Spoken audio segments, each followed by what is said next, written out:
Welcome back to a weekend of Rolling Stones, and surprise, not really. I have chosen another piece from the album, which is also, I think, beautifully expressive and even vulnerable, and that is You Got the Silver. Let's start by watching my first listen.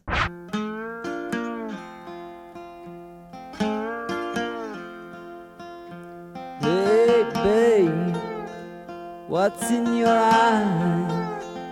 I saw them flashing like airplane lights. You fill my cup, babe, that's for sure. Must come back for a little more. You got my heart, you got my soul, you got the silver, you got the gold, you got the diamonds from the mine. Well, that's alright. It'll buy some time. I wouldn't quite call it contrapuntal, but there were some different voices that were weaving around and really moving nicely, one against the other. It's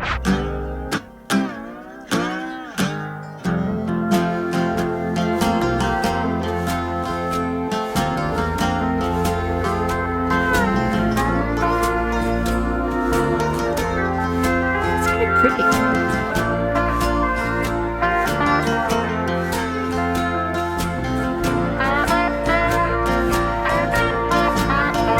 What's happening in the instruments here? Tell me, honey, What a magical world this is, and it's just, the beauty is just growing, and it's like watching a vine grow in real time, very rapidly, maybe time lapse. what will I do when I'm hungry, thirsty too? Feeling foolish, that's for sure. Just waiting here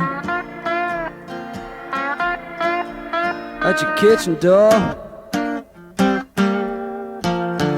And that, after we go through that passage, then we get to the point where it's just waiting here at your kitchen door, and everything suddenly becomes very dry and sparse. I like the way it just makes me feel like I'm waiting there.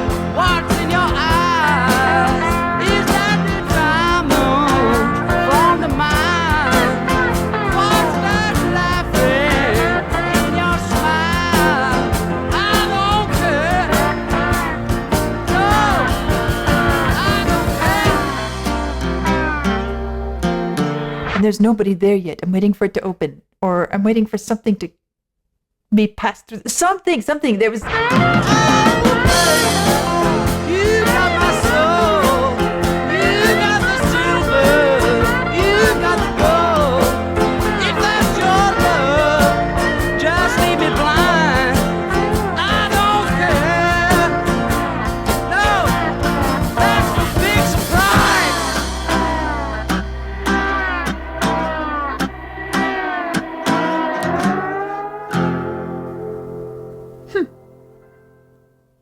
Recorded on the 18th of February 1969, You Got the Silver is the first Stones song to feature guitarist Keith Richards on solo lead vocal throughout. It is notable as the first Rolling Stones track to feature Keith Richards as the sole lead vocalist, marking a significant, intimate turn for the band.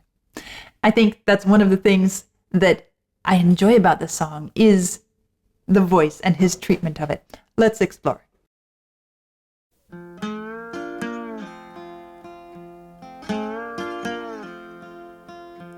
Hey babe, what's in your eyes? I saw them flashing like airplane lights. You fill my cup, babe, that's for sure.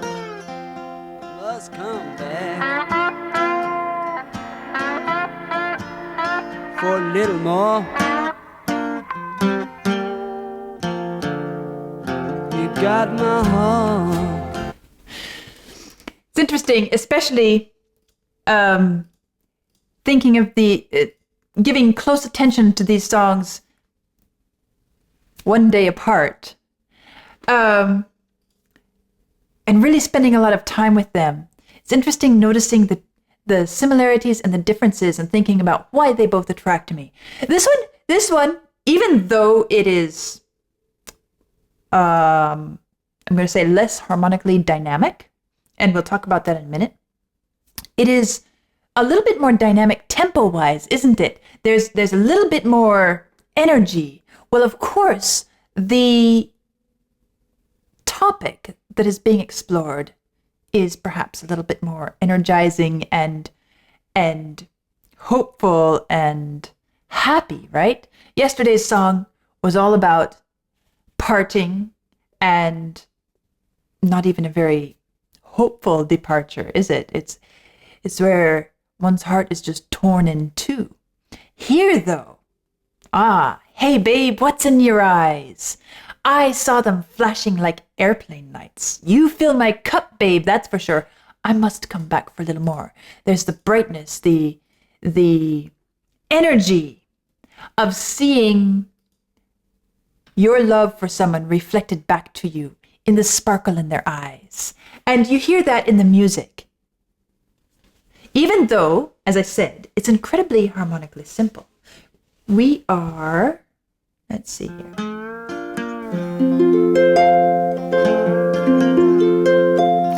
This is the key of F. Baby, what's in your eyes?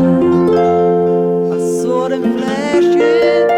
There's a B flat, back to 1. Fill my cup, babe. There's a 4, That's for sure.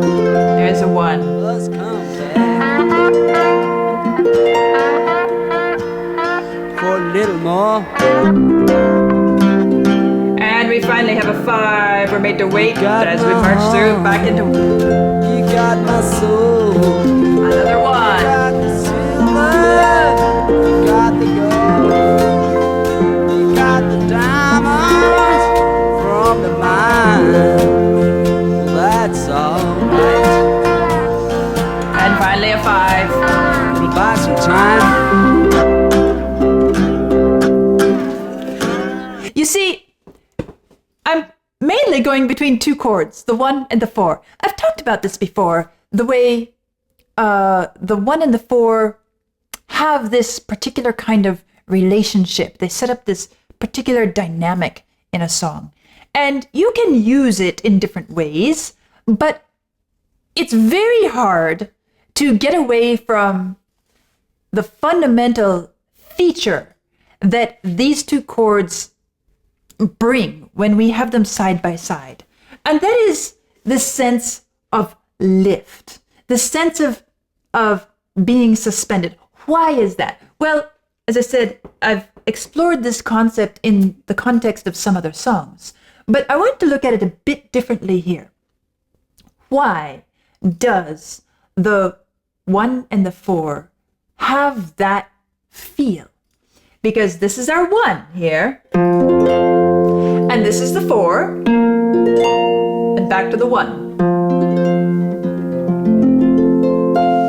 And as I'm playing them, as we're listening, as we're singing, as we're playing along, just feeling the music, we feel this sort of, this is our 1, and the music lifts. It's like, I don't know, there's some sort of greenness, lushness, spring feeling where the world just comes alive a little bit. We feel a bit more elevated. We feel very calm and at peace. It's not an aggressive or power struggle between the two, as much as it is an elevating, an uplifting quality about it. Very gentle.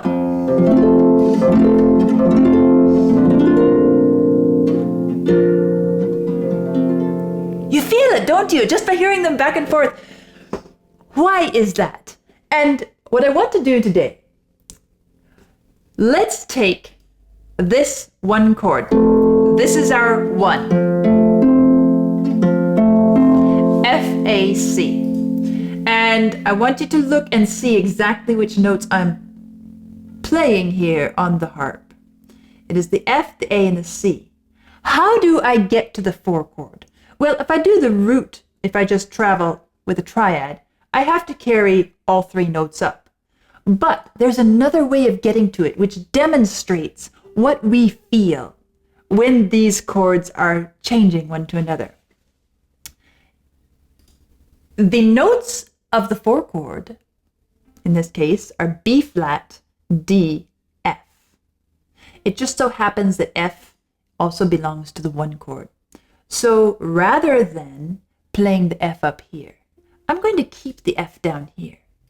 So as I move from F, A, C, the 1, I am now going to move to B flat, D, F. But I left my F lower. It's still the 4th chord. You can arrange these notes anywhere on the instrument. It's still the 4th chord, as long as it is those particular notes in the context of this key. Well, that lets us see something special about this, because you can see that my first note remains static, remains stable, stays the same. But these 2 upper notes, they do actually shift up 1 increment in the scale. So if I put this hand as being the F note, the anchor note is going to stay here. And I take this hand, this is the 1 chord. Now to get to the 4 chord, these notes have to scoot up to 1 notch higher. Ah, there it is. You felt the lift. Now I'm back to 1, back to 4. So it is actually a physical, mechanical, spatial, and aural movement slightly upwards. Even on the instrument, you can see it happening. And that is one of the reasons that when we have this 1 to 4 relationship in the music, it feels uplifting. It feels like it moves upwards because it actually does musically move upwards. If I take this and I add the F on top, this is our 1. This is our 4. My outer notes are all Fs, so they're staying the same, top and bottom. But the inner notes, moving down to 1, moving up to 4. That is one of the reasons why we have this experience. It's so easy to see it, to feel it in your hands if you play an instrument, especially if you play something like harp or piano. I'm not a guitarist, so I don't know how it feels on the guitar. I don't know if you get the same spatial sense. And perhaps any guitarists out there who'd like to chime in and say yay or nay, I'd love to hear from you. But it just happens that on the harp or the piano, either one, you can see and experience visually and physically what we're hearing aurally when we listen to the music. Listen again to how upbeat and open and at the same time at peace. It's not a climbing the walls. It's not a hyper or restrained sort of upbeat where you feel like you have to get out. There isn't a sense of conflict. There isn't a sense of friction. It is merely uplifting, opening, a release, peaceful, at ease, comfortable, just like what we're hearing in the lyrics here. You got my heart, you got my soul, you got the silver, you got the gold, you got the diamonds, from the mine, well, that's all right. It'll buy some time. And the first verse, what's in your eyes? I saw them flashing like airplane lights. You fill my cup, babe, that's for sure. The idea that, again, we look in someone's eyes and we see an openness, a delight without any conflict.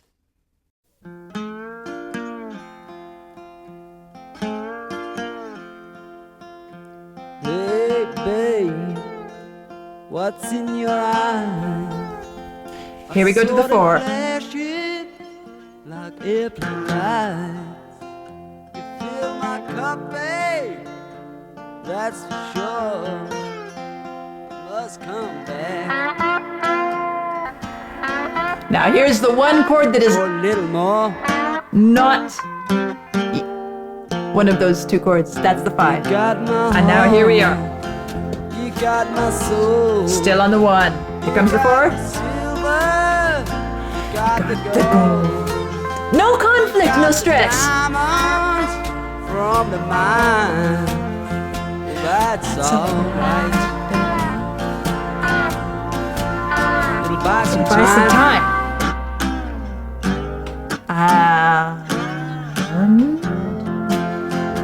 Here we are. I love this part. I think it's so beautiful.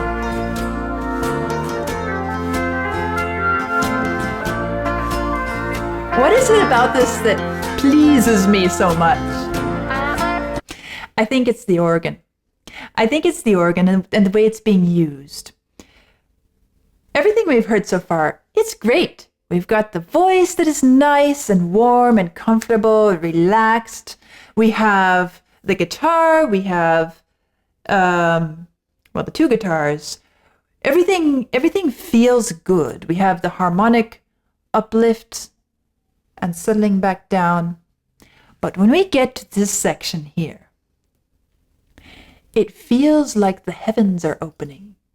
Maybe not quite so dramatic. That sounds a little bit too epic.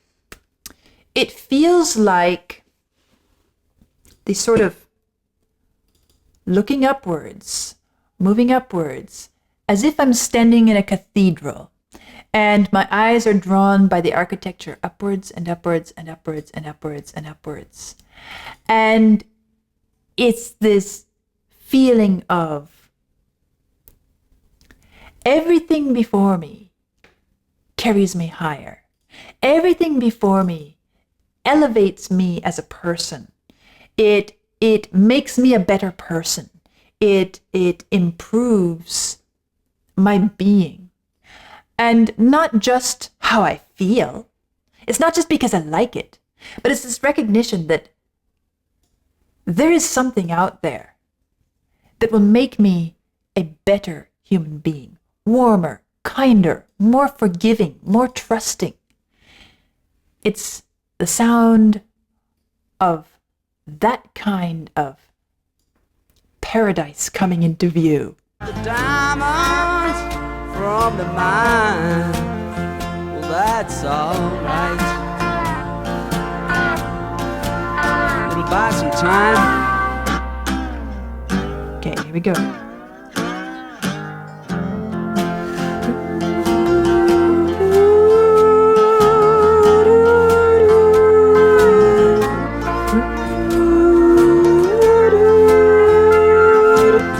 And you hear it stacking.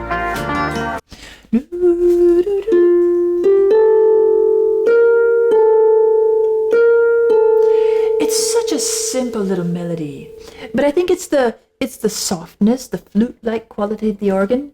Also the fact that you hear a lot more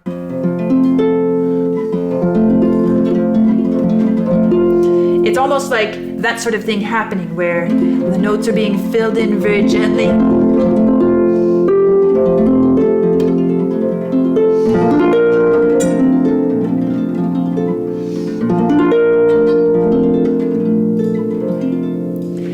And it's this feeling that one note builds on top of the next, on top of the next, on top of the next. Kind of like an arpeggio, where you have, if I play this.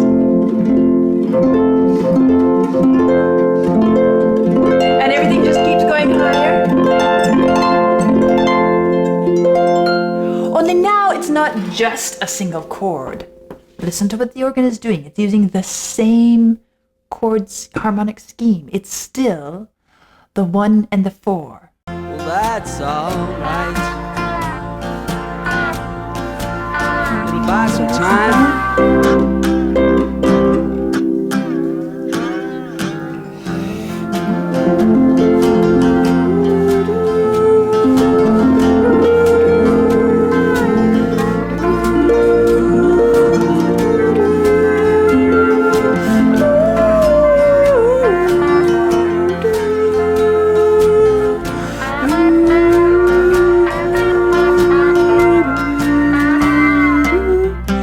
There's our 5.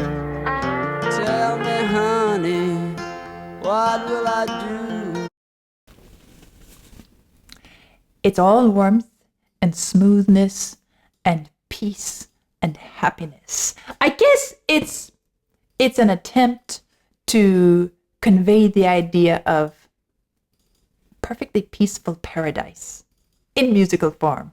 As simply as possible. Don't get too elaborate. Just use the basic harmonic shapes that will do that, and choose instrumental colors that will enhance what the harmonies themselves are telling us. Tell me, honey, what will I do when I'm hungry, thirsty too? I'm feeling foolish, that's for sure. Just waiting here. And because of all of this is going around that we're feeling in the music, I love the way all of this peaceful, easy quality, happiness, sparkle in the eyes, is set to these lyrics, which are a little bit rugged, aren't they? It's almost like, I don't know, a sort of Alaskan gold rush, gold miners town. You know, everything's a little bit rough and rugged, but you feel like there's this in this context of ruggedness and roughness and unpolished personalities, there is this beautiful experience happening. And I think that's one of the things that keeps it from being too sweet, too treacly, is that there is in the lyrics, and I keep saying, there's the other chord. That other chord is the 5 chord. And every time they get to it, they play it in a rather choppy, staccato manner. It adds a little bit of human, earthy quality, scraping your boots on the doormat, or it's the work-hardened hands, or it's the very human nature that is part of this mix of love that's happening here. And I think that's one of the things that musically gives it that little bit of balance to all the sweetness and softness of the 1 and 4. Waiting here And we find it in the lyrics too. at your kitchen door. The idea of being hungry and thirsty, feeling foolish in all of this, and then the voice comes in, and everybody is just sinking their teeth into this.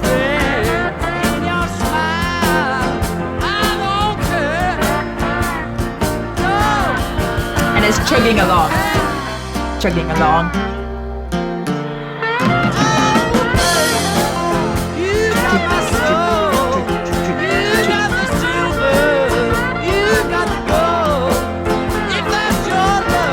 This isn't a voice that I would call particularly epic or riveting.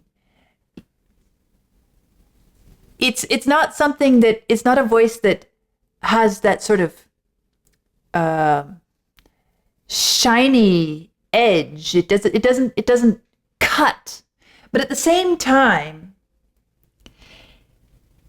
it gives us enough. And it fits here without being too overpowering. Because again, when you're doing a song like this, it's a tricky balance. You don't want it too sweet. Then it feels sappy and sentimental. You don't want it too angular. Then it doesn't express what you want. You don't want it too dramatic. Then it starts to feel staged. And I feel like the way all of this came together in this song, it makes it express just what is so sweet and beautiful and happy and human about it and real. And we get just enough of the ruggedness, of the earthiness, of the humanity, of the feeling foolish. Really? Feeling foolish? Come on, you're in love, man. But no, you can still feel foolish. It's a very human emotion. Just waiting here at your kitchen door. Oh, really? There are hints of the very human, ordinary, everyday experience. Maybe even more than hints. But then we launch into this. What's in your eyes? Is that the diamonds from the mine? What's that laughing in your smile? I don't care. I don't care. You got my soul. You got the silver. You got the gold.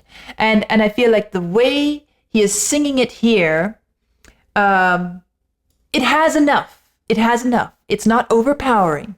It doesn't get to the level of theatrical, staged, melodramatic. But you do hear the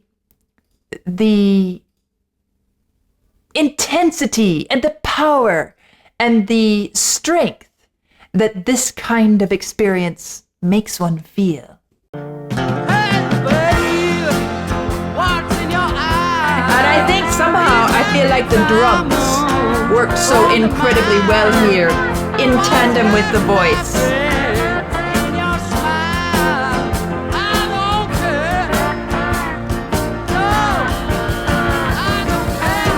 The drums are somehow, I don't know, the Alaskan mines. It's the rugged element.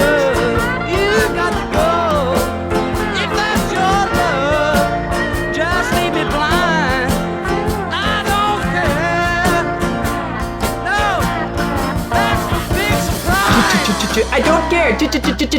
I'm just going to say that again and again. I don't care. Nice little way to end it here with these chopping, more staccato-like chords.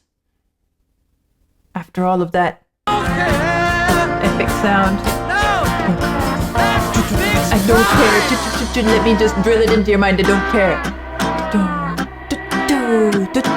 I like that. And quite simply, that is the end. One of the things I love about this song is the fact that it is a demonstration, an example of how it's not always a fault for a piece to be very harmonically simple. In fact, the 1 and 4 chord relationship is one that I'm very aware shows up in a lot of modern music because it has such a pleasing sound. It's to the point that many times, and I don't know this so much firsthand as I know through my interactions with other professional musicians who are more in that part of the music industry. You know, the songwriting teams who write songs for the big stars and what's often called commercial music because it's made to sell. And the whole goal is for it to sell, and you basically have this formula that makes it sell. You know that if you write a piece of music with this harmonic scheme, these topics, it'll sell. It'll sell. I know because I've heard musicians talk about how the 1 and the 4 is one of those harmonic cliches that sell well. In this case,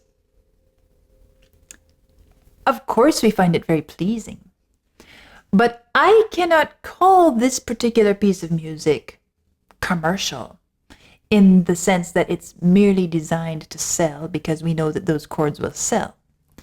It's much more closely linked to the very honest, sincere, and relatable experience being expressed in the lyrics. Poetically even. This idea, you got my heart, you got my soul, you got the silver, you got the gold, you got the diamonds from the mine, you got everything. You have everything. I'm okay with that. I'm happy with that. And to have a song which relies so heavily on those two chords, and yet when you come away from it, you feel like that was a real genuine human experience. It wasn't just something slapped together with the intent to make some cash. Well, sure, of course they wanted to make some cash. I'm not doubting that. But it is much more than just that. And I think that we should be careful when listening to music to not belittle or diminish the potential effectiveness and sincerity that exists in very simple music. Because simple does not always equal cheap, any more than complex equals valuable. They are two beautiful possibilities in the musical landscape, but it has to do with so much about context and handling and what you do with them. This one, I like it. It attracts me. It appeals to me. It sounds enjoyable, but it's not just because I'm sitting there writing those two chords. It's because I'm experiencing what those two chords are meant to convey in this context. And they do it beautifully. And the voice and the instruments, everything else combine to make it a very human, genuine, and desirable experience. So, that is the Rolling Stones' You Got the Silver, another lovely song, and I'll see you soon.